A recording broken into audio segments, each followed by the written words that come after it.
নমস্কার, আমি জাহিরুল। শুরু করছি উত্তরের সংবাদ। আজকের বিশেষ সংবাদ হলো, শনিবার থেকে ট্রায়াল রান শুরু হলো জলপাইগুড়ি শহরের বাসিন্দাদের বিশুদ্ধ পানীয় জল পৌঁছে দেওয়ার জন্য 150 কোটি টাকার প্রকল্প অমৃত প্রকল্পের।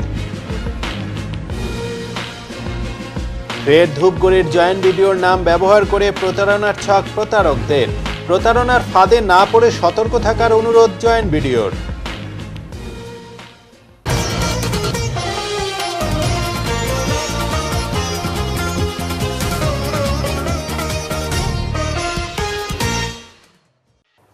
জলপাইগুড়ি শহরের বিভিন্ন রেলগেটগুলিতে রেলগেট ফেলার সময় টোটোর হুড়োহুড়িতে বড়সড় দুর্ঘটনা ঘটতে পারে, তাই প্রয়োজন সতর্ক হওয়ার।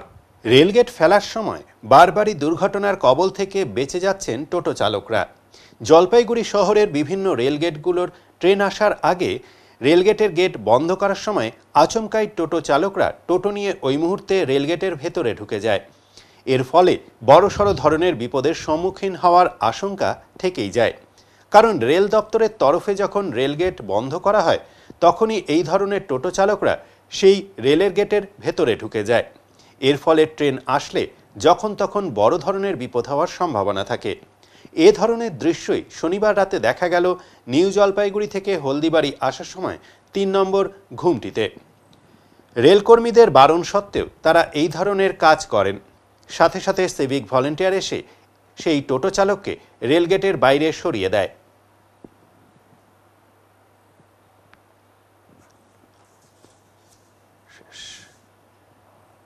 মাত্র 90 টাকার লটারিতে 1 কোটি টাকা পুরস্কার জিতে নিলেন মানুষের বাড়িতে রান্নার কাজ করা এক দরিদ্র ব্যক্তি। এদিকে 1 কোটি টাকার লটারি হারিয়ে ফেলে কান্নায় ভেঙে পড়েছিলেন তিনি। অবশেষে ভাগ্যের জোরে হারিয়ে যাওয়া সেই 1 কোটি টাকার লটারির টিকিট খুঁজে পেয়ে আনন্দে আত্মহারা গোটা পরিবার। ভাঙাচোরা টিনের বাড়িতে বসবাস করেন তিনি। বাড়িতে রয়েছে বিবাহযোগ্যা কন্যা। মানুষের বাড়িতে রান্নার কাজ করেই সংসার চালাতেন ফুলবাড়ি 2 নম্বর গ্রাম পঞ্চায়েতের অন্তর্গত রাজীবপাড়া ক্যানেল মোড় এলাকার বাসিন্দা যতীন বর্মন। কিন্তু 90 টাকার লটারি রাতারাতি তার ভাগ্য বদল করে দিল। গত 27শে মে বাড়ির পাশের একটি লটারি কাউন্টার থেকে 90 টাকার লটারির টিকিট কিনেছিলেন তিনি। বিকেলে জানতে পারেন তার লটারিতে প্রথম পুরস্কার উঠেছে। বৃহস্পতিবার সেই লটারি নিয়ে থানায় যাওয়ার পথে লটারির টিকিট রাস্তায় হারিয়ে যায়। এরপর কান্নায় ভেঙে পড়েন তিনি। বিভিন্ন জায়গায় খোঁজাখুঁজির পর অবশেষে কয়েক ঘন্টার মধ্যেই বাড়ির পাশেই লটারির টিকিটটি খুঁজে পান তার এক বন্ধু। এরপর টিকিটটি দিয়ে সোজা হাজির হন নিউ জলপাইগুড়ি থানায়। তবে মনে রাখবেন, লটারির নেশা অনেক মানুষকে কিন্তু সর্বশান্ত করে দেয়, তাই লোভে পড়ে লটারি কাটতে উৎসাহিত হবেন না, বরং লটারির নেশা থেকে দূরে থাকুন। বিস্তারিত শুনব লটারিতে 1 কোটি টাকা জেতা জিতেন বর্মনের কাছ থেকে। লটারি হারিয়ে ফেলেছিলেন, আবার লটারি ফিরে পেয়েছেন, কেমন লাগছে এখন? আমাকে খুবই ভালো লাগছে। এখন কি করে পেলেন লটারিটা? লটারিটা ওই যে আমার ওই যে সামনে যে রাস্তার মধ্যে একটা কুল গাছ আছে আমার বাড়ির সামনে, ওই কুল গাছের নিচেই মানে পাওয়া হয়েছে। বাড়ির সামনেই।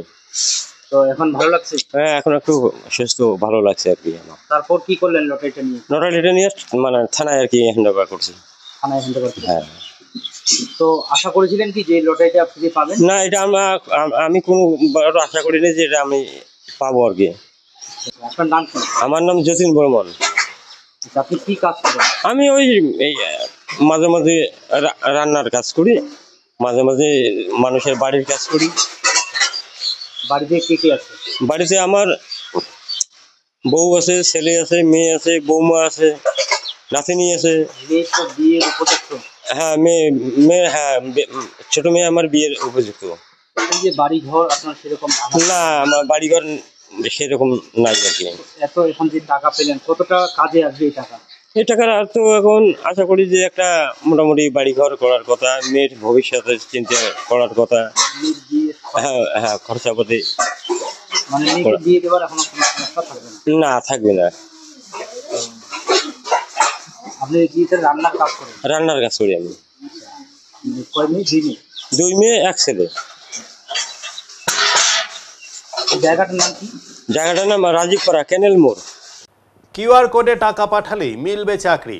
ধূপগুড়ির জয়েন্ট ভিডিওর নাম করে প্রতারণার ফাঁদ, সতর্ক থাকার অনুরোধ সবাইকে। ধূপগুড়ির জয়েন্ট ভিডিও সৌম্যদীপ বায়েনের নাম করে বেশ কয়েকজন বিএলও এবং শিক্ষকদের কাছে প্রতারকদের ফোন আসে। পরিবারের সদস্যদের চাকরি দেওয়া হবে বলে ফোনে জানানো হয়। জানা গিয়েছে 2টি নম্বর থেকে বিএলও এবং শিক্ষকদের কাছে ফোন আসে। ফোনের ওপার থেকে শুদ্ধ বাংলায় একজন প্রথমে বলেন, আমি ধূপগুড়ির ভিডিও বলছি। এরপর তারা আরও জানতে চাইলে ফোনের ওপার থেকে বলেন, ধূপগুড়ির জয়েন্ট ভিডিও বলছি, পরিবারের লোককে রেল, ব্যাংক সহ বিভিন্ন দপ্তরে চাকরি করিয়ে দেওয়া হবে, অতি দ্রুত টাকা পাঠান। রীতিমতো তাদেরকে চাপ দেওয়া হয়। এরপর ফোনে একটি কিউআর কোড পাঠানো হয়, সেখানে 4000 টাকা দিতে বলা হয়। এতে সকলেই সন্দেহ হতেই অনেকে জয়েন্ট ভিডিও সৌম্যদীপ বায়েনকে ফোন করে বিষয়টি জানান। বেশ কয়েকজনের কাছ থেকে ঘটনার কথা জানতে পেরে শুক্রবার সন্ধ্যায় ধূপগুড়ি থানায় অভিযোগ দায়ের করেন জয়েন্ট ভিডিও সৌম্যদীপ বায়েন। এর আগেও তার নাম করে কয়েকজন গ্রাম পঞ্চায়েত প্রধানদের ফোন করে প্রতারণার ফাঁদ পেতেছিল। ফের প্রতারণার ফাঁদ পাতায় চিন্তিত তিনি। ঘটনায় রীতিমতো চাঞ্চল্য ছড়িয়েছে। যাতে ফাঁদে কেউ পা না দেন সেজন্য সকলকে সতর্ক করলেন। যাতে পুলিশ উপযুক্ত ব্যবস্থা নেয় সেই দাবিও জানালেন তিনি। তাহলে আমি এটা করে দিতে পারি। আমার কাছে 12টা কোড আছে। আপনি কে বলছেন স্যার? একবার প্রথম বললো আমি ভিডিও বলছি। কোথার থেকে বলছি? আমি ধূপগুড়ি ব্লকের ভিডিও বলছি। তারপরে আবার চাপ দিচ্ছে বলে, স্যার আপনি কি তাড়াতাড়ি করেন, মানে 1টা 30 মিনিটের মধ্যে কিন্তু সার্ভার ক্লোজ হয়ে যাবে, আর চলবে না। তখন বোধহয় 1টা 40 বাজে, 1টা 40 মিনিট। তখন বলছে আমি জয়েন্ট ভিডিও বলছি, আপনি তাড়াতাড়ি করেন। তারপরে ওই যে কম্পিউটার ডিপ্লোমা সার্টিফিকেট ওগুলো থাকলে হবে না, মানে একটা ব্যাঙ্কিং এরকম একটা সিস্টেম ওরা চাইছে, যে কোর্সিংয়ের একটা ব্যাপার আছে সেটা চাইছে। আর বলছে যদি না থাকে তো টাকা দেন, আমি দিয়ে দিচ্ছি টাকা। আমি বলছি স্যার আপনি আসেন, তাইলে কোথায় দিব টাকাটা, আমি দেই ব্যক্তিটিকে, আমি দেখি। তো বলছে না ওটা আমি যাইতে পারবো না, আমি কিউআর কোড পাঠাচ্ছি। কিউআর কোডে আপনার মোবাইলে কিউআর কোড পাঠাইছে, আমি আছে মোবাইল, আমি কিউআর কোডটা আপনাকে যদি চান আমি দেখাচ্ছি। তারপরে কি বললো? তারপরে আপনি দিতে রাজি হলেন? না না, আমি তো টাকা এত সহজে টাকা দেই নাকি। তখন একবার বলছে ভিডিও বলছি, মানে 5-6বার ফোন করার পরে বলছে আমি জয়েন্ট ভিডিও বলছি। তো জয়েন্ট স্যারের সঙ্গে আমার কম বেশি কোথাও হয় আমি জানি, তখনই আমি জয়েন্ট স্যারকে ফোন করছি ব্যাপারটা নিয়ে। এর আগে ওনার নামে এইভাবে ইসে করেছিল, সেই বিষয়টা নিয়ে কি বলবেন যে বারবার এই ধরনের ঘটনা খুব খারাপ। এগুলো প্রতারণা যেগুলো হচ্ছে, সাধারণ পাবলিক সচেতন হওয়া দরকার। আর এরকম ফোনে কেউ যেন পা না, মানে ফোনে বা এরকম কথা শুনে কেউ যেন পা না দেয়, একটু সতর্ক থাকা দরকার। আপনার নাম? আমার নাম নিজাম আলী। আর বলছি কে বিএলওটা কে? বিএলও আমার ওয়াইফ, কিন্তু মোবাইল নাম্বার আমার এটা রেজিস্টার করা আছে। আমার ওয়াইফের নাম লাইলি বেগম। 7602274389 7602274389। তো এই দুটো নাম্বার থেকে বেশিরভাগ বিএলও আর আমাদের স্কুলে, প্রাইমারি স্কুলের মাস্টারমশাইদের কিন্তু এটা কল করা হচ্ছে। এবার কল করে সেখানে কিন্তু বারবার করে বলা হচ্ছে যে এরকম রেলওয়েতে চাকরি বা ব্যাংকিংয়ের চাকরি এইসব দেওয়া হবে। তো আমি সেই বিষয়েই ধূপগুড়ি সমস্ত সাধারণ জনগণ, সেই সঙ্গে যারা এটা দেখছে, আমি একটু অ্যালার্ট থাকার জন্যই বলবো। কারণ এটা ডিফারেন্টলি এটা একটা ফেক কল। এবার কেউ যাতে এই ভুল প্রলোভনে পা না দেয়, আমি সেই জন্যই সাধারণ লোককে একটু অ্যাপিল করব। আর এবার যেটা আমার এর আগেও যেটা হয়েছে, আমাদের বিভিন্ন গ্রাম পঞ্চায়েতের প্রধানকে কিন্তু ফোন করে হয়েছিল সে চাকরির বিনিময়ে। কিন্তু এবার যে ট্রেন্ডটা দেখা যাচ্ছে যে এই বিএলও সাহেব বা মাস্টারমশাইদের মোবাইলে কিউআর কোড পাঠানো হচ্ছে এই দুটো নাম্বার থেকে কিউআর কোড পাঠিয়ে ডকুমেন্টস চাওয়া হচ্ছে যে এরকম চাকরি দেওয়া হবে, ইমিডিয়েটলি টাকা পাঠান। তো আমি সেই জন্য এফআইআর লঞ্চ করলাম, দেখা যাক কি হয়। এর আগেও তো আপনি অভিযোগ করেছিলেন, সেক্ষেত্রে পুলিশের ব্যবস্থা নিয়ে কি বলবেন? না, পুলিশের ব্যবস্থা বলতে ওনারা আছে, আমার আইসি সাহেবের সাথে কথা হয়েছে, আমি আগেও এফআইআর লঞ্চ করেছিলাম। তো দেখা যাক, এইবারও তো আমি জাস্ট কিছুক্ষণ আগে গিয়ে আমি এফআইআর লঞ্চ করলাম। আর সাইবার ক্রাইমে অবশ্যই জানাচ্ছি। আশা করি মানে এই দুটো নাম্বার থেকে যারা কথা বলছিল তারা পরিষ্কার বাংলাভাবেই কথা বলছিল, যেটা বাংলা ভাষাতেই কথা বলছিল। দেখা যাক, আশা করি যে বা যারা এই নাম্বার থেকে করেছে তারা, আমি আইসি সাহেবের সাথে আবার কথা বলছি, 2-3 দিনের মধ্যে অ্যারেস্ট করা যায় কিনা দেখছি আমি কথা বলে, ওনারা কী ব্যবস্থা নেয়। 2 কেজি 300 গ্রাম ব্রাউন সুগার সহ দুজনকে গ্রেপ্তার করল ফাঁসিদেওয়া থানার বিধাননগরের পুলিশ। দার্জিলিং জেলা পুলিশের ফাঁসিদেওয়া থানার বিধাননগর ইনভেস্টিগেশন সেন্টারের পুলিশ দুজনকে গ্রেপ্তার করে 2 কেজি 300 গ্রাম ব্রাউন সুগার উদ্ধার করল। জানা গিয়েছে, মুরারিগঞ্জ চেকপোস্টের কাছে গোপন সূত্রে পাওয়া খবরের ভিত্তিতে অভিযান চালিয়ে এই সাফল্য পেল বিধাননগর ইনভেস্টিগেশন সেন্টারের পুলিশ। একটি আসাম নম্বরের গাড়ি থামিয়ে তল্লাশি চালাতেই উদ্ধার হয় ওই মাদক। এই ঘটনায় দুজনকে গ্রেপ্তার করা হয়েছে। ওই 2 কেজি 300 গ্রাম মাদকের মূল্য কয়েক কোটি টাকা। ধৃতরা এই মাদক কোথা থেকে কোথায় নিয়ে যাচ্ছিল এবং এই চক্রে আর কারা জড়িত রয়েছে তার তদন্ত শুরু করেছে ফাঁসিদেওয়া থানার বিধাননগর ইনভেস্টিগেশন সেন্টারের পুলিশ। ধৃত দুজনকে শনিবার শিলিগুড়ি আদালতে পেশ করা হয়।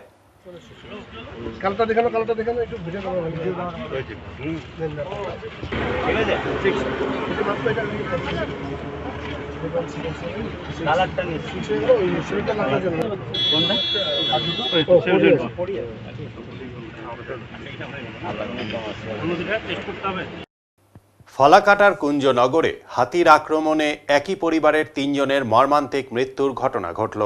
ঘটনায় এলাকায় শোকের ছায়া। মৃতদের মধ্যে 35 দিন বয়সী এক শিশুকন্যাও রয়েছে। গতকাল রাতের এমন ঘটনায় শোকের ছায়া নেমে এসেছে পরিবারসহ গোটা এলাকায়। স্থানীয় সূত্রে খবর, গাছের ডাল ভাঙার আওয়াজ শুনতে পেয়ে বাড়ির বাইরে বেরিয়েছিলেন বছর 35-এর মনোজিৎ দাস। প্রথমে হাতির হানার শিকার হন তিনি। ছেলের আর্তনাদ শুনতে পেয়ে 65 বছর বয়সী মা মাখন রানী দাস 35 দিনের নাতনিকে কোলে নিয়ে বারান্দা থেকে বের হতেই হাতি পিষে দেয় বৃদ্ধাকে। ছোট্ট শিশুকন্যাটিরও আঘাত লাগে। শিশু ও বাবা মনোজিৎ দাসকে ফালাকাটা সুপার স্পেশালিটি হাসপাতালে নিয়ে যাওয়া হলে কর্তব্যরত চিকিৎসকরা তাদের মৃত বলে ঘোষণা করেন। পরিবারে 3 জন লোক মারা গেছে। ডিপার্টমেন্টের লোক বলে পিছনে পিছনে আসতেছিল, ওদের লাইট ওই লাইটটা ওইখান থেকে আলো করছিল, আলো দেওয়া পরে এখান থেকে আসে মাকে এখানে পাড়া দিয়ে গেল। ডিপার্টমেন্টের ডিউটিটা কি করলো তাইলে? ওদের লাইট দেখে তো ওকে ধরছে হাতিটা। ওরা তো দৌড়ে আসতে পারতো, আর ওরা তো অত রাত্রি যে হাতি বের হয়েছে ওরা জানে, ওই জন্য কিন্তু ওরা লাইট নিয়ে আসছিল। তাহলে ওরা তো অ্যানাউন্স করতে পারতো যে আমরা অ্যানাউন্স করে দেই কেউ যেন বাইরে বের হয় না, তোমরা সতর্ক থাকো, তোমরা সতর্ক থাকো। ও বাইরে বের হয়েছে বাথরুমে যাওয়ার জন্য, একটু শব্দ হয়েছে ওই জন্য ও ওইদিকে গেছে। ঠিক আছে, ওদের লাইটের আলো দেখেই কিন্তু হাতি তারা করছে একে। তাহলে এটা তো বাড়ির ভিতরেই বলো, বাড়ির ভিতরেই আসছে, কেন আসবে? তাহলে ওরা তো পিছু ওরা তাহলে ওদের ডিউটি ঠিক রাখে নাই। ওরা তাহলে তো আসতে পারতো, লাইট নিয়ে তাড়াতাড়ি আসতে পারতো। সঙ্গে সঙ্গে ওরা আসেনি না, তা ওকে মাসতে তারপর আবার এসে বাড়ির না একটা লোক বাড়ির ভিতরে তাকে এসে ধরে আবার মেরে হাতি চলে গেছে। তারপর ওরা আসছে। কতক্ষণ পরে আসছিল? 5-10 মিনিট পরে। মানে 3 জন মারা যাওয়ার 10-15 মিনিট পরে, 5-10 মিনিট হবে না, 10-15 মিনিট হবে। তার কারণ একজনকে মাসতে তারপর হাতি আসছে, আর একজনকে মাসতে। বাচ্চাটা নিয়ে এখান দিয়ে দাঁড়ায় ছিল, তাহলে বাড়ির ভিতর এসে মেরে যায়, তাহলে ফরেস্ট ডিপার্টমেন্টের লোক কি করে? ওদের তো সাবধান করা উচিত ছিল। তাহলে এই পরিবারে না হয় এত ক্ষতি হলো, কিন্তু এরপরে তো আরো অন্য পরিবারে এরকম হবে ওরা যদি সতর্ক না করে রাখে। এক বাড়িতে ঘর ধাক্কা দিয়েছে, ওইখানে আমার থেকে ডাক দিলে ওখানে দৌড়ে যায়, ওইখান থেকে হাতিটা বের হইয়া জঙ্গলে ঢুকলো। জঙ্গলের সাথে ওনার বাড়ি, আমরা ডাইরেক্ট সরাসরি হাতির পিছনে যেতে পারি নাই, রাস্তা দিয়ে ঘুরে যাইতেই দেখি এই ঘটনাটা ঘটে। হাতি কয়টা ছিল? একটাই ছিল, মানে একটা হাতি তাহলে 3 জনকে। হ্যাঁ, একটা হাতি। আচ্ছা, তারপরে ওনাদেরকে নিয়ে গেছেন হসপিটালে? হ্যাঁ, তারপরে ওনাদেরকে 2 জনকে নিয়ে গেছি। বাচ্চাটা জীবিত ছিল আর ওর বাবা হয় জীবিত ছিল। 2 জনকে হসপিটালে নিয়ে যায়, বাচ্চাটা রাস্তায় মারা গেছে আর বাবাটা হসপিটালের সামনে। আচ্ছা, ওর বাবাটাকে অ্যাকচুয়ালি হাতিটা কোথায় অ্যাটাক করছিল? এই কোমরের নিচে না? কোমরের নিচে। আচ্ছা, আর ওই বয়স্ক যে মহিলাটা ওনাকে? ও তো সব জায়গায় খেতে লাগছে, মানে স্পটেই উনি মারা গেছে। স্পটে মারা গেছে। ওনাকে হাসপাতালে নেওয়া হয়নি? ওনাকে হসপিটালে যে বাচ্চা লোককে আগে নিয়ে গেছি তো, ও তো স্পটকে তো বাচ্চা লোককে বাঁচার চেষ্টা করছিলাম কিন্তু পারলাম না। মানে উনি ঘটনাস্থলেই মৃত্যু হয়েছিল? হ্যাঁ, ঘটনাস্থলে। বাচ্চাটাকে তো হাতিটা অ্যাটাক করেনি মনে হয়? না, বাচ্চাটা মনে হয় ওর ঠাকুরমা কোলে ছিল তো, ওই ঠাকুরমাকে করতে যেয়ে ওই বাচ্চাটা পড়ে গেছে মনে হয় মাটিতে, পড়ে ধাক্কা লাগছে। আপনার নাম? কানুর ছিল। আচ্ছা, আপনি মানে বন দপ্তরে কি মানে কি কিসে কর্মরত? এটা এডিসি থেকে ডিউটি। গভীর রাতে আমাদের কুঞ্জনগরের গ্রামে আমাদের যে ইকো ট্যুরিজম লজ আছে সেখান থেকে প্রায় 1 কিলোমিটার দূরে এক বাড়িতেই 3 জনকে বন্যপ্রাণী অর্থাৎ হাতি পথপিষ্ট করে মেরে ফেলে। একজনের বয়স 35 দিন, একজনের বয়স 50-এর উপরে, আরেকজনের 40-এর কাছাকাছি। 3 জনকে মারে। আমরা খুবই মর্মাহত, শোকাহত। আমরা পরিবারের পাশে আছি। আমরা আমাদের এই এলাকার সমস্ত লোক ওনাদের পিছনে দাঁড়িয়েছে এবং রাতের থেকেই দ্রুততার সাথে কাজ করছে এবং সেই সঙ্গে বন দপ্তরের কর্মীরাও আমরা খবর নিলাম, সেখানে রাতের থেকেই খুব তাড়াহুড়োর সাথে তারা সহযোগিতা করছেন, কাজ করছেন।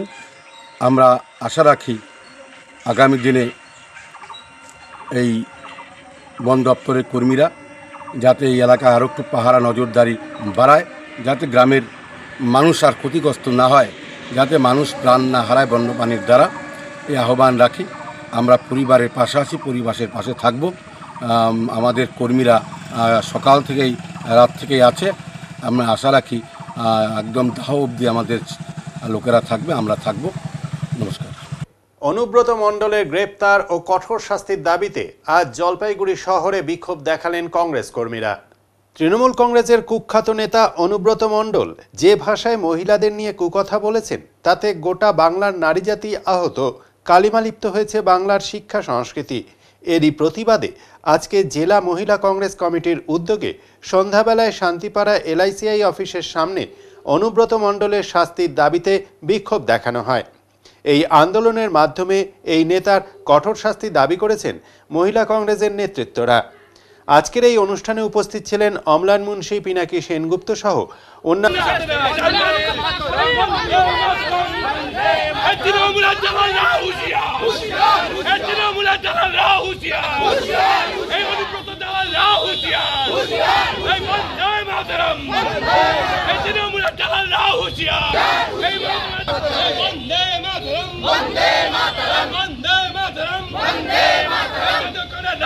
তৃণমূল হুঁশিয়ার,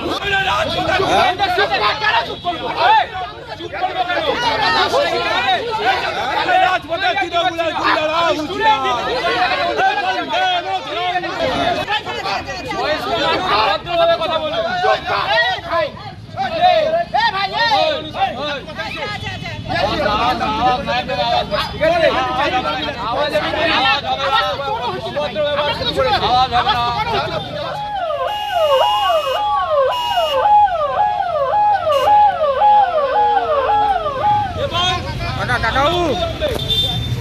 অবিলম্বে তার গ্রেপ্তার করতে হবে।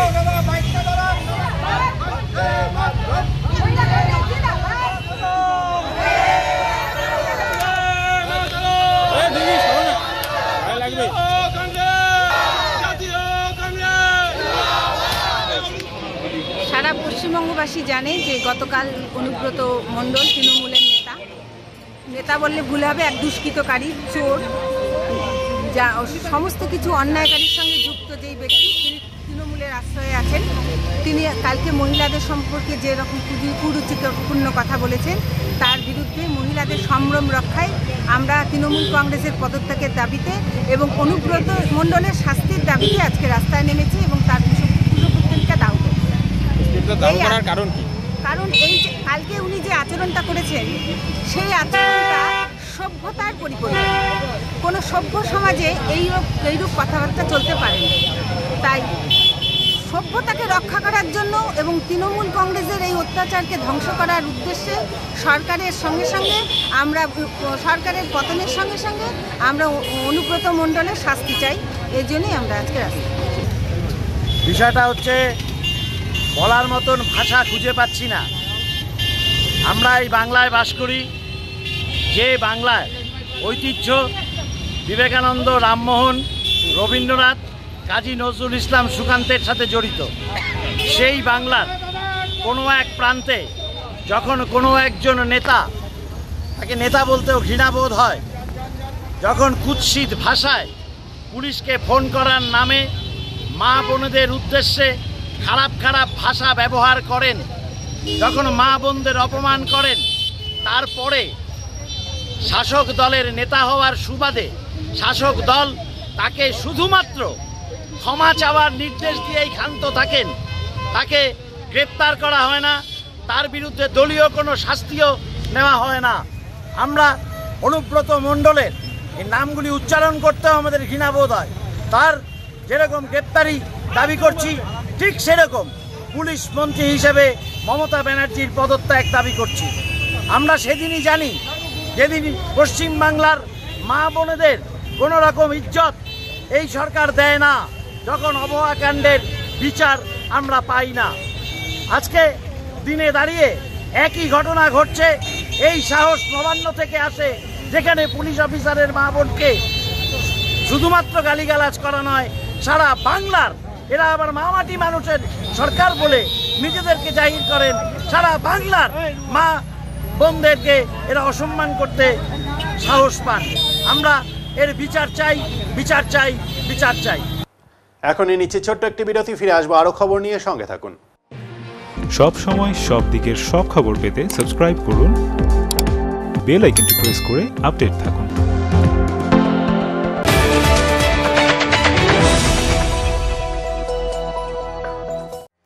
আগামী মাসের 1 তারিখ থেকে স্কিল নেস্ট নিয়ে এসেছে দারুণ এক অফার। থাকছে 1 মাসের ফ্রি ডেমো ক্লাস। আজ থেকে এ মাসের 30 তারিখ পর্যন্ত নাম নথিভুক্ত করা যাবে। আমাদের এখানে nursery to class 4 all subject, class 5 to class 6 all arts group including Bengali, history, geography, Sanskrit এবং ক্লাস 7 থেকে ক্লাস 10 অল সাবজেক্ট যত্ন সহকারে পড়ানো হয়। আরো বিস্তারিত জানতে আজই আসুন স্কিল নেস্ট, নয়াবস্তি, 1 নম্বর ঘুমটি, জলপাইগুড়ি। যোগাযোগের নাম্বার 7602790567।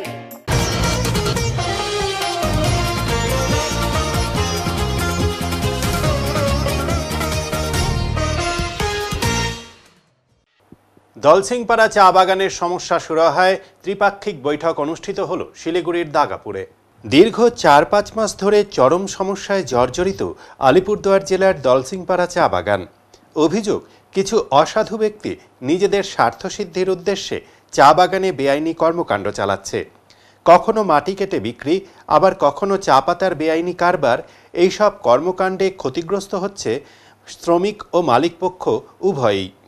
চা বাগান কর্তৃপক্ষ ও শ্রমিকদের একাধিকবার অভিযোগ করা সত্ত্বেও কোনো কার্যকর পদক্ষেপ না নেওয়ায় পরিস্থিতি আরও জটিল হয়ে ওঠে। এই প্রেক্ষিতেই অবশেষে শুক্রবার শিলিগুড়ির দাগাপুরে অবস্থিত শ্রমিক ভবনে এক বিশেষ ত্রিপাক্ষিক বৈঠকের আয়োজন করা হয়।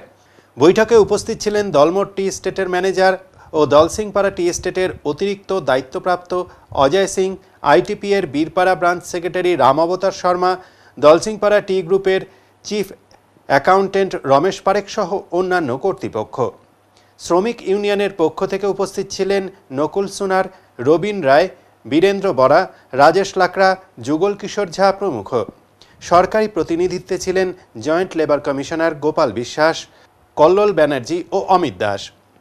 বৈঠক শেষে সাংবাদিকদের মুখোমুখি হয়ে রাম অবতার শর্মা জানান, বৈঠক ফলপ্রসূ হয়েছে। যদিও প্রথম বৈঠকেই কোনো চূড়ান্ত সিদ্ধান্ত হয়নি, তবে খুব শিগগিরই দ্বিতীয় বৈঠক অনুষ্ঠিত হবে এবং সকল পক্ষ মিলে সমস্যা সমাধানে আশাবাদী। দলসিংপাড়া চা বাগানের শ্রমিক ও মালিক পক্ষের আশঙ্কা, এই ধরনের অসাধু কার্যকলাপ অব্যাহত থাকলে উৎপাদন ক্ষতিগ্রস্ত হবে এবং তার প্রভাব পড়বে হাজার হাজার শ্রমিকের জীবিকা ও স্থানীয় অর্থনীতিতে। তাই দ্বিতীয় দফার বৈঠক কার্যকরী পদক্ষেপের দিকেই তাকিয়ে রয়েছেন সকলে।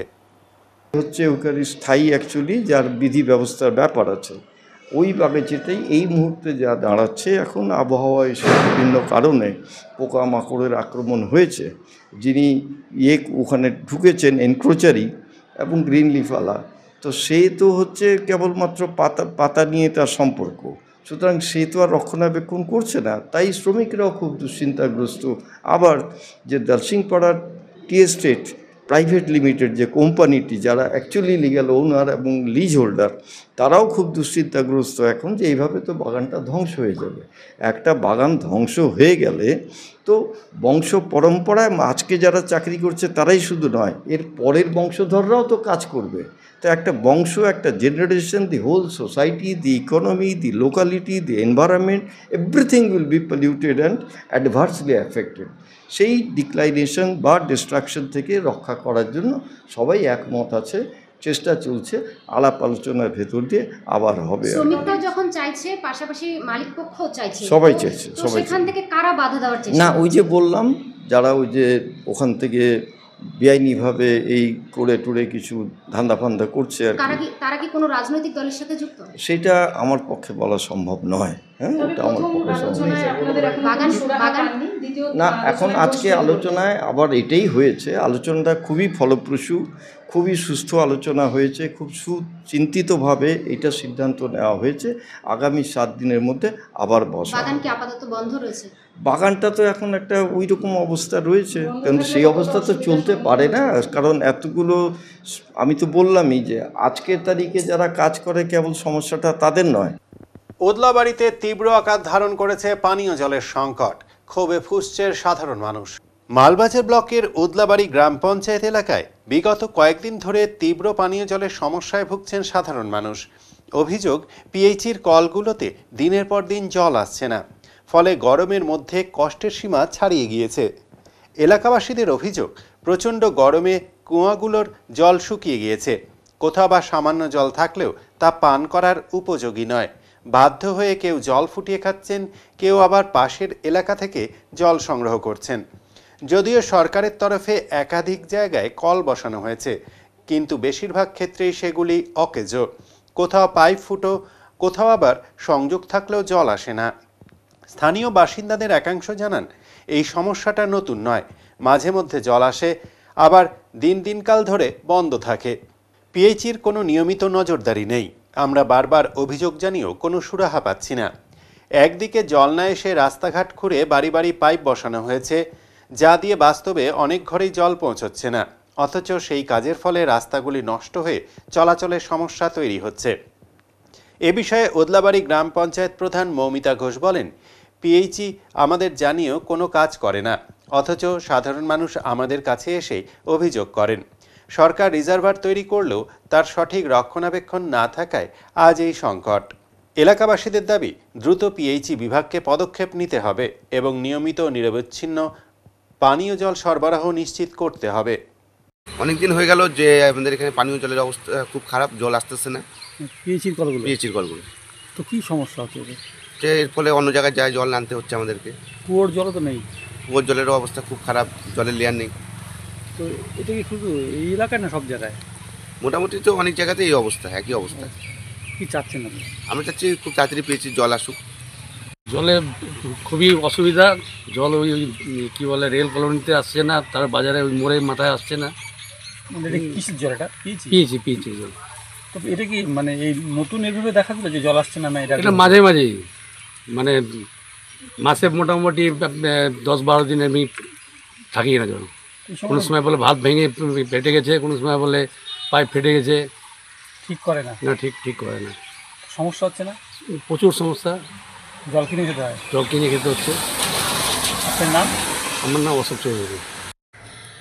1 নম্বর কথা সব থেকে আগে আমি যেটা বলবো, মুখ্যমন্ত্রীর দ্বারা যেই মানে উনি যেটা বলেছেন যে ঘরে ঘরে জল পৌঁছাতেই হবে, এই ব্যাপারটা তো খুবই একটা ভালো ব্যাপার, কিন্তু পিএইচি ডিপার্টমেন্টের কাজ আমি বলবো খুবই ডিলে। ওনারা আমাদের অ্যাটলিস্ট আমাদের সাথে তো যোগাযোগটা করতেই পারে, কিন্তু গ্রাম পঞ্চায়েত এলাকা, হ্যাঁ গ্রাম পঞ্চায়েত এলাকা, আমাদের সাথে কোনো রকম যোগাযোগ করেন না ওনারা। আমরা জানতেও পারি না কোথায় কি কাজ হচ্ছে। সবারই একটাই কমপ্লেন আমার কাছে আসে যে রাস্তাগুলো ভেঙে রেখেছে, অন্তত মানে জলটা তো দিক, তাহলে জলটাও পাচ্ছে না কেউ, আর কোথায় কি কাজ হচ্ছে আমরা কিন্তু জানতে পারছি না। মানে পরিষেবা পাচ্ছে না? না, পরিষেবা তো পাচ্ছেই না। আমাদের কাছে কোনো মানে আইডিয়াই নেই যে কোথায় কি কাজ হচ্ছে, কোনো রকম যোগাযোগ ওরা করছে না। মানে পিএইচি মানে কোনো রকম যোগাযোগ করছে না, কাজ ঠিকঠাক হচ্ছে না? না, ঠিকঠাক হচ্ছে না একদমই।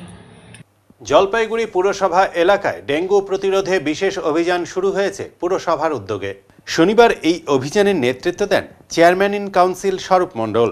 শহরের বিভিন্ন ওয়ার্ডে পরপর অভিযান চালিয়ে জল জমার স্থান, নোংরা ড্রেন ও আবর্জনা পরিষ্কার করার কাজ শুরু হয়েছে। স্বরূপ মণ্ডল জানিয়েছেন, আমরা ডেঙ্গু প্রতিরোধে সর্বাত্মক ব্যবস্থা নিচ্ছি। প্রতিটি বাড়িতে গিয়ে মানুষকে সচেতন করা হচ্ছে। জল যাতে কোথাও না জমে থাকে তা নিশ্চিত করতে বিশেষ নজর দেওয়া হচ্ছে। তিনি আরও জানান, পুরসভার কর্মীদের সমন্বয়ে টিম গঠন করা হয়েছে। ডেঙ্গুর লার্ভা নষ্ট করার জন্য প্রয়োজনীয় পদক্ষেপ গ্রহণ করা হচ্ছে। মানুষের মধ্যে চলছে সচেতনতামূলক প্রচার। পুরসভার এই উদ্যোগে সাধারণ মানুষ স্বতঃস্ফূর্তভাবে অংশ নিচ্ছেন।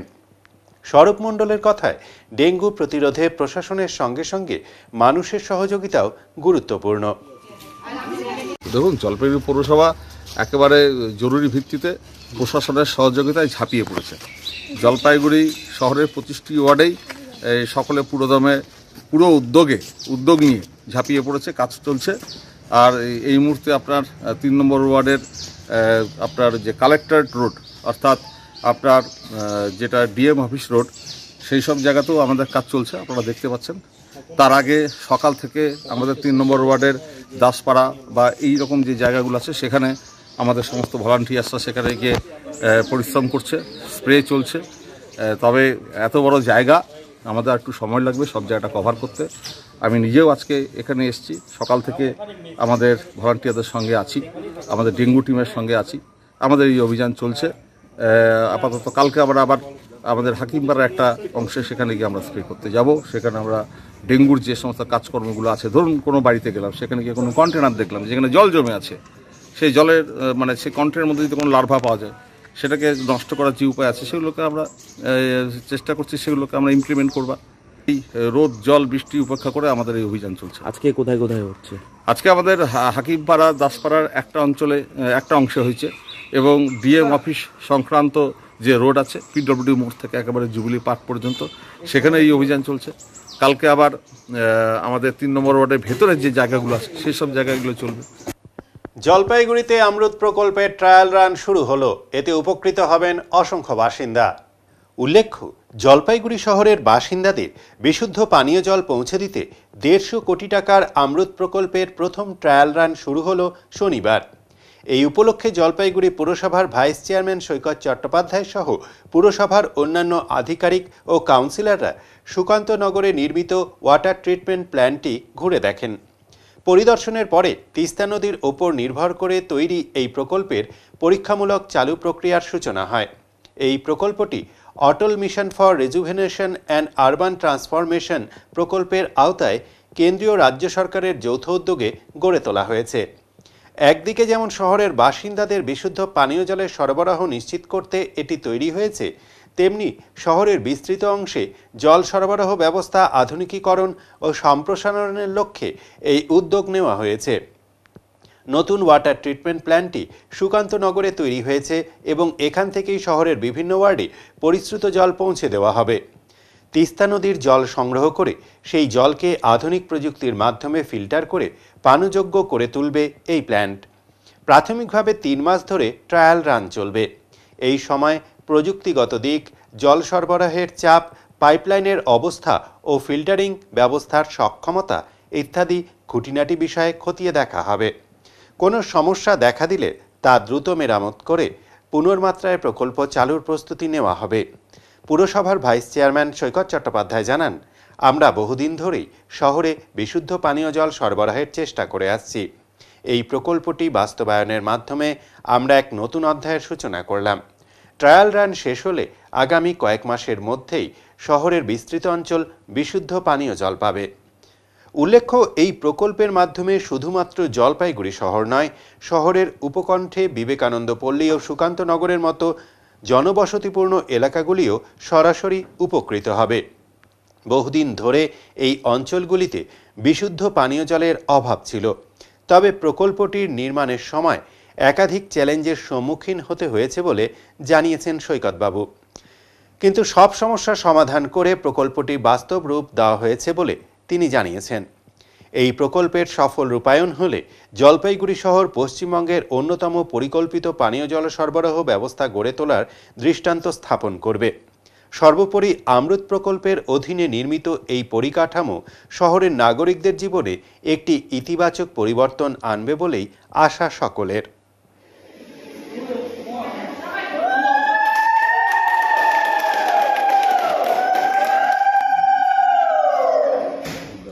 $152 কোটি টাকার অমৃত প্রকল্প।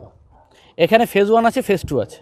ফেজ 1-এ আমার আছে ওয়াটার ট্রিটমেন্ট প্ল্যান্ট এবং তার সাথে আছে ইনফিল্ট্রেশন গ্যালারি, ওয়াটার পাইপলাইন বসানো এবং হাই রাইজ রিজার্ভার। এবং আজকে আপনারা এই মুহূর্তে ওয়াটার ট্রিটমেন্ট প্ল্যান্টে আছেন। আমরা ইতিমধ্যে 215 কিলোমিটার পাইপলাইন জলপাইগুড়ি শহরে এবং বাইরে আরও 7.5 কিলোমিটার, আরও একটু বাড়বে 10 কিলোমিটার, মানে 225 কিলোমিটার পাইপলাইন আমরা বসাবো। তার মধ্যে প্রায় 220 কিলোমিটার আমাদের বসানো হয়ে গেছে এবং সমস্ত কানেকশন র ওয়াটার রাইজিং ম্যান এবং ক্লিয়ার ওয়াটার রাইজিং ম্যানের সমস্ত কানেকশন কমপ্লিট। আজ এই মুহূর্তে আমরা ওয়াটার ট্রিটমেন্ট প্ল্যান্টে আছি। আজকে আমরা ট্রায়াল রান শুরু করতে চলেছি। আপনারা দেখছেন যে জলাধার বা ইনফিল্ট্রেশন গ্যালারি যেটা তিস্তার নিচে, সেখান থেকে যে সাবসারফেস ওয়াটারটা, সেই সাবসারফেস ওয়াটারটা ওই জলাধার থেকে এই ওয়াটার ট্রিটমেন্ট প্ল্যান্টে আসবে। এখানে আসার পর এটা ক্লোরিনাইজেশন, তারপরে ফিটকিরির মাধ্যমে, তারপরে ক্ল্যাডিলোফ্লোক্টেটারের মাধ্যমে সেখান থেকে ফিল্টার বেড হয়ে তারপরে একদম কিন্তু বিশুদ্ধ পানীয় জল, যেখানে আয়রন থাকবে না এবং কোনো আর্সেনিক থাকবে না, ব্যাকটেরিয়া থাকবে না, সব বিশুদ্ধভাবে আমরা কিন্তু এই জল শহরবাসীকে পৌঁছে দেবো। আজকে সেই ঐতিহাসিক দিন। গত 7 দিন আগে যখন এখানে একটা সমস্যা ছিল পাইপলাইন বসানো, সেটা মেটানোর দিন বলেছিলাম 7 দিনের মধ্যে করে দেবো, সেটাও ছিল গত শনিবার। আজকে শনিবারে, আজকে 31 তারিখ, তো আজকে 31শে মে আমরা এই ট্রায়াল রান শুরু করলাম। 15 দিন লাগবে আপনার ট্রায়াল রানে। প্রথমে তো কাদা জল আসবে, কারণ পাইপগুলোর মধ্যে কাদা আছে। 15 দিন লাগবে সমস্ত পাইপ পরিষ্কার হতে, ডিসইনফেক্টেড হতে, এবং তারপরেই এই ডিসইনফেকশনটা এই 15 দিনের মধ্যে আমরা কিন্তু কদমতলা থানা মোড় থেকে যে বিভিন্ন হাই রাইজ রিজার্ভার, কারণ আমাদের জোন এ, জোন বি আছে, একটা রায়কোতপাড়া, মাসকলাই বাড়ি, ওল্ড পুলিশের এইদিকে, একটা নয়াবস্তি, পোস্ট অফিস মোড়, এই পিডি কলেজের পিছনে, এইসব দিয়ে পান্ডাপাড়া, হ্যাঁ, রেস কোর্স, এই পুরো কদমতলা, এই যে জোন, এই যে গুলো কভার হবে। এর মধ্য দিয়ে আমরা কিন্তু এই কদমতলা থেকে থানা মোড়ে যে 200, 250, 300 ডায়ার যে পাইপগুলো, এগুলো বসিয়ে রোড রেস্টোরেশনের কাজও শুরু করে দেবো আমরা। আগামী 4 তারিখ, সুভাষবাবু, 4 তারিখে আমাদের এমইডির কোন ইঞ্জিনিয়ার আসছেন? সুপার ইঞ্জিনিয়ার, হ্যাঁ, না, এমইডির 4 তারিখে কারা আসছেন?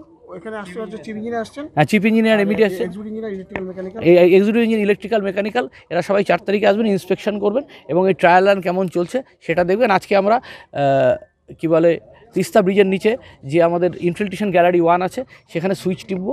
এখানে আমরা পুরো পরিদর্শন করলাম, কাউন্সিলর সমেত, ইও সমেত, অফিস সুপারিনটেন্ডেন্ট তাপস দত্ত, সুব্রত বাগচি, এই যিনি এটা পুরো দেখভাল করেছেন, বুদ্ধরূপ ঘোষ আছেন আমাদের, এবং এই ফুল টিম আজকে কিন্তু আমরা এখানে উপস্থিত রয়েছি। দেবদুলাল পাত্র রয়েছেন এবং কাউন্সিলররা রয়েছেন এবং সমস্ত ইঞ্জিনিয়াররা রয়েছেন। এবং এই 5 বছর এই প্ল্যান্টের, এটা রেস্ট্রিক্টের জন্য, এখানে মেনটেন্যান্সের জন্য যে এজেন্সিটা তৈরি করেছে, 5 বছর তারা মেনটেন্স করবে, তারপর থেকে পৌরসভা। মানুষ কবে জল পাবে? জলটা কবে পাবে? মানুষ একদম ক্যাটাগরিক্যালি আমি বলছি, আমাদের ফুল টার্গেট আছে যে আমরা দুর্গাপূজা, কালী পূজার মধ্যে মানুষকে এই জল স্টার্ট করে দেওয়ার জন্য। এখনই নিচ্ছে ছোট্ট একটি বিরতি, ফিরে আসবো আরও খবর নিয়ে, সঙ্গে থাকুন। সব সময় সব দিকের সব খবর পেতে সাবস্ক্রাইব করুন, বেল আইকনটি প্রেস করে আপডেট থাকুন।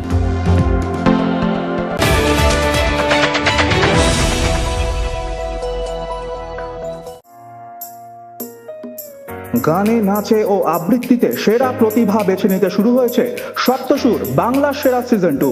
আপনার প্রতিভাকে মেলে ধরতে চলে আসুন জলপাইগুড়ির অডিশনে আগামী 8ই জুন রবিবার সকাল 10টায় জলপাইগুড়ি জিলা স্কুলের অডিটোরিয়ামে। সঙ্গে আনুন 1 কপি পাসপোর্ট সাইজ ফটো ও বয়সের প্রমাণপত্র। গ্রুপ এ 15 বছরের মধ্যে ও গ্রুপ বি 15 বছরের ঊর্ধ্বে। চলে আসুন জলপাইগুড়ির অডিশনে আগামী 8ই জুন রবিবার সকাল 10টায়।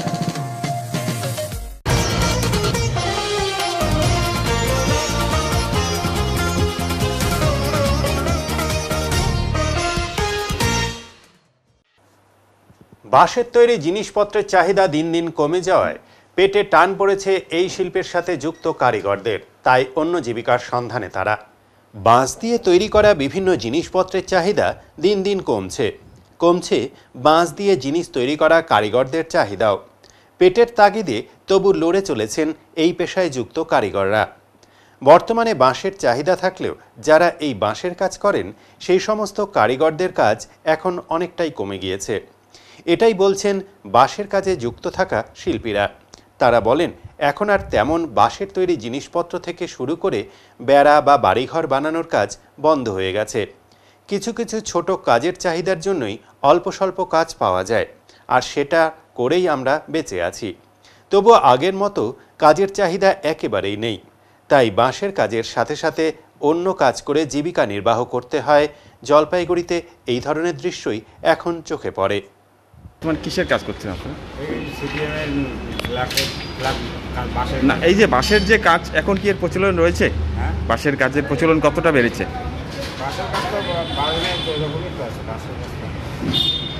মানে আপনার কি লোকাল কাজ রোজ কাজ থাকে? না, রোজ কাজ থাকে না। আগের তুলনায় নাকি বেড়েছে কাজ? কেন একটু বাড়ছে? কেন একটু বাড়ছে?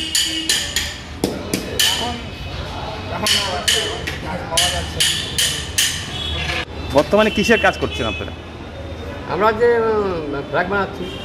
আচ্ছা, এই যে বাঁশের কাজে কতটা এখন এগিয়েছে আপনাদের? বাঁশের কাজ? হ্যাঁ, আমরা এটাই করি বেশিরভাগ। রোজ কাজ থাকে? না, রোজ থাকে না। বর্তমানে বাঁশ কি বাইরে চলে যাচ্ছে, যার জন্য কি কাজ থাকছে না নাকি? বাঁশ তো বাইরে না, বাঁশ তো এখানকারই তৈরি হয় না। আমরা বাইরে চলে যায় না বাঁশ? বাইরে না, এখানে থাকে। তা কেন কাজটা কি বাড়ছে না কমছে এই কয়েকদিনে? কাজ কমই তো হয় বা বেশি করেই হয়।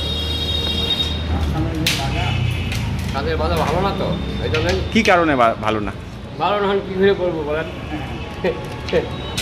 আমার তো আর সবসময় কাজ করতে পারি না এগুলা। রোজ তো কাজ থাকে? রোজ কাজ থাকে?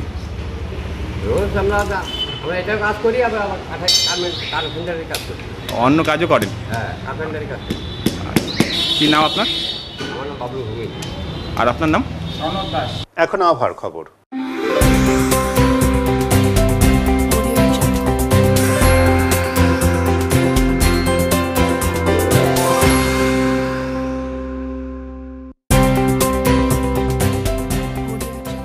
কেন্দ্রীয় আবহাওয়া দপ্তরের জলপাইগুড়ি কেন্দ্র থেকে পাওয়া তথ্য অনুযায়ী শনিবার দিনের সর্বোচ্চ তাপমাত্রা ছিল 35.3 ডিগ্রি সেলসিয়াস ও সর্বনিম্ন তাপমাত্রা ছিল 23.9 ডিগ্রি সেলসিয়াস। গত 24 ঘন্টায় বৃষ্টি হয়েছে 5.9 মিলিমিটার। শেষ করবার আগে আজকের বিশেষ সংবাদ আরও একবার। শনিবার থেকে ট্রায়াল রান শুরু হলো জলপাইগুড়ি শহরের বাসিন্দাদের বিশুদ্ধ পানীয় জল পৌঁছে দেওয়ার জন্য 150 কোটি টাকার প্রকল্প অমৃত প্রকল্পের। ফের ধূপগুড়ির জয়েন্ট ভিডিওর নাম ব্যবহার করে প্রতারণার ছক প্রতারকদের। প্রতারণার ফাঁদে না পড়ে সতর্ক থাকার অনুরোধ জয়েন্ট ভিডিওর। উত্তরেমন পরিবেশিত উত্তরের সংবাদ এখনকার মতো পর্যন্তই। নমস্কার।